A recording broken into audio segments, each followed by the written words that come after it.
These conspiracy theories are going to ruin your childhood. I honestly love a good childhood ruining conspiracy theories video. I think it's fun to take our favorite nostalgic TV shows and movies that we loved as a kid and just completely ruin them. So let's just get into it. All right, the first theory I want to talk about is from Ed, and Eddy. This is a theory that I remember hearing in middle school, and honestly, it made me go home and cry.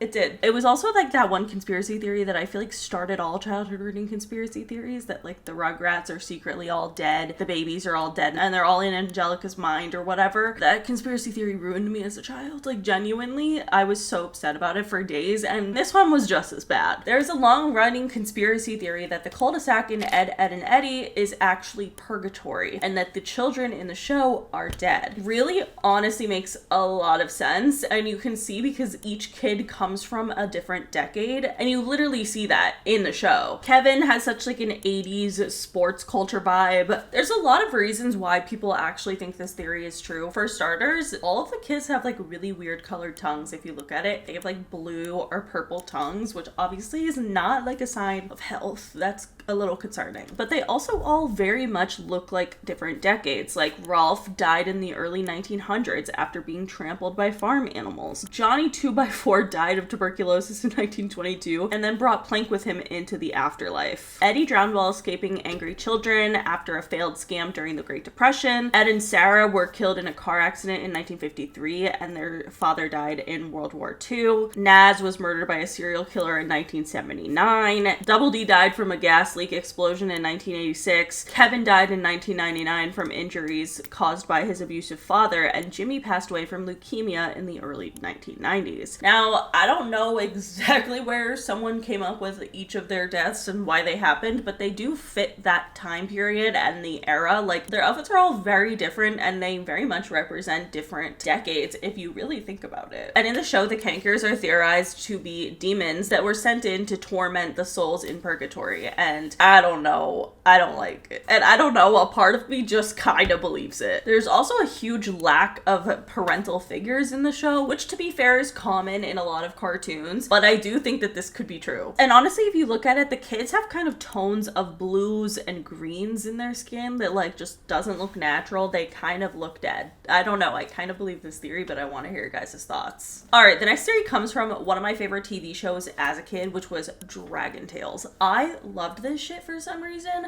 but this definitely put a dark spin on the show. So the theory is that when Max and Emmy use the crystal to go to Dragonland, they're not actually going anywhere. They're using this as an escape and a way to dissociate from a stressful and maybe abusive home life. For one, no time seems to pass when Emmy and Max return home from Dragonland, which I guess is kind of the classic fantasy portal situation. But I do think that it's interesting that no adult is ever like, where are you? Because like, they're not there. Shouldn't they be like watching their kids? I don't know. Also, if you think about it, a lot of the things that happen in Dragonland are teaching them like lessons about real world anxieties and things that they might be going through in their real life. For example, there's episodes where they have to help the dragon learn how to sing, which is really it's the kids having some sort of performance anxiety or afraid to public speak in any way. And if you think about it as well, each of the characters in Dragonland kind of map onto these coping skills that kids who are living in a stressful home environment might be dealing with. Ord, for example, is the big blue dragon, of course, and he's scared easily and kind of just honestly scared of everything. He's honestly kind of always in that fight or flight mode, like he's very stressed out and then is always told like it's okay to be nervous, like it's okay. So he represents obviously anxiety. Cassie is very careful and kind as she models perfectionism, and she really shows the way gentleness can become avoidance if you never raise your voice. Zach and Wheezy literally split impulse control into two different people right there. One person that wants to plan everything and the other person that just wants to go with the flow and say yes to all of it and is just more impulsive. Quetzal is a teacher who really never punishes the students at all, especially not when it comes to confusion or asking questions. He instead like takes that energy and like folds it into an instruction of how to fix whatever problem might be coming their way. So the theory is that Emmy and Max kind of bring whatever the day did to them into the lesson that they're having in Dragonland, which is just their imagination and they're just playing. But like if they're teased at school or if they miss their parents who are too busy to be like hanging out with them and paying attention to them and making sure they're not going to a different dimension. The things that the dragons are going through in Dragonland are all representative of the things that Emmy and Max are going through in real life, which they are using this form of disassociation to step back and distract themselves from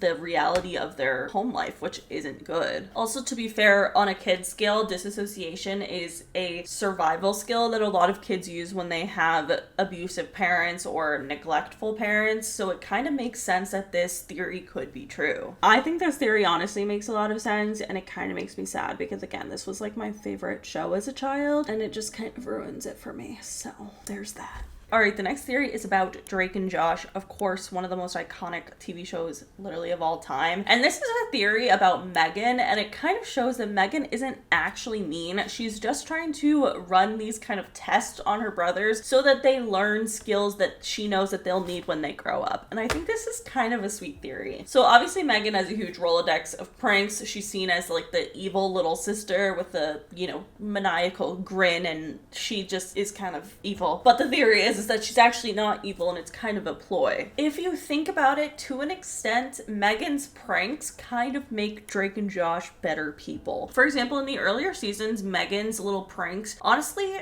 shook Drake out of being such a selfish person. Like, obviously he wasn't 100% great the entire series, but it really forced him to cooperate, to apologize, and to admit when he hurt someone. And I think that that is an important lesson that he ended up learning. And all these times, especially when Megan would pit like Drake and Josh against each other by using her pranks to do so, it honestly was a growing experience for both of them. Also, to be honest, when Megan is doing all of her pranks, they're obviously at a very high scale. They're engineered perfectly. It sometimes seems like she's literally taking surveillance of people, and sometimes it seems like she's literally surveilling Drake and Josh to watch how they react in these certain situations. And I do think that it kind of makes sense that maybe she's doing that because she's trying to get them to see parts of themselves that they need to fix. If you think about it, all of Megan's pranks end up leaving Drake and Josh more connected to each other rather than being upset that they were even stepbrothers to begin with, like they were in the beginning of the show. I feel like if you adopt this lens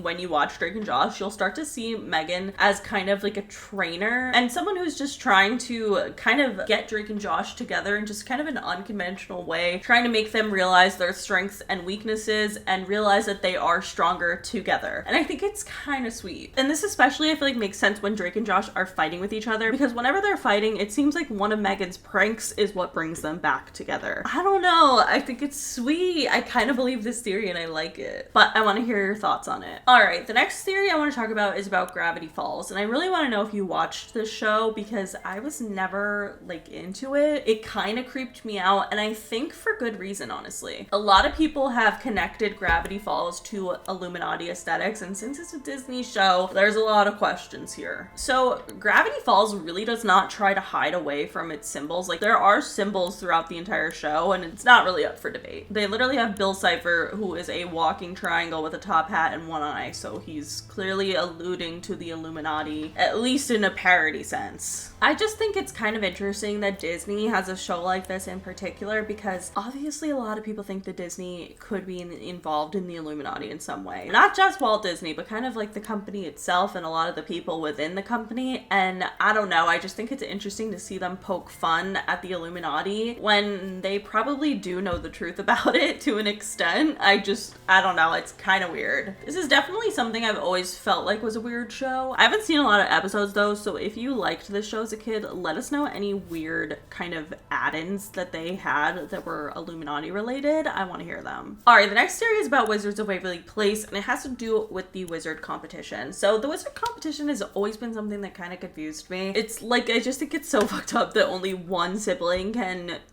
keep their magic. I've always thought it was an interesting concept, and the idea behind this conspiracy theory is that the competition isn't necessarily about skill. It actually just measures who will choose the system over their siblings. If you think about it, the wizard competition really isn't just a neutral test of skill. It's quite literally measuring who will uphold a system that requires you to erase your siblings' magic, and I just think it's kind of fucked up. It's kind of dark. I've always thought that concept was a little weird for a kids TV show. Obviously it's not in the Vampire Diaries, during during like a twin merge where like one of them literally dies, but it's similar energy, you know what I mean? Like, I just feel like it's weird that they are pitting their children against each other. And we've definitely seen darkness in the wizard world altogether, so I think it's kind of an interesting concept that this wizard competition is really to keep the most ruthless sibling within the industry of wizards or the system of wizards so that they can use that to their advantage later on because they want like that kind of selfish person. And I think that kind of makes a lot of sense. I just feel like in what we've seen of the dark parts of the wizard world in Wizards of Waverly Place, it definitely makes sense why the wizard industry, whoever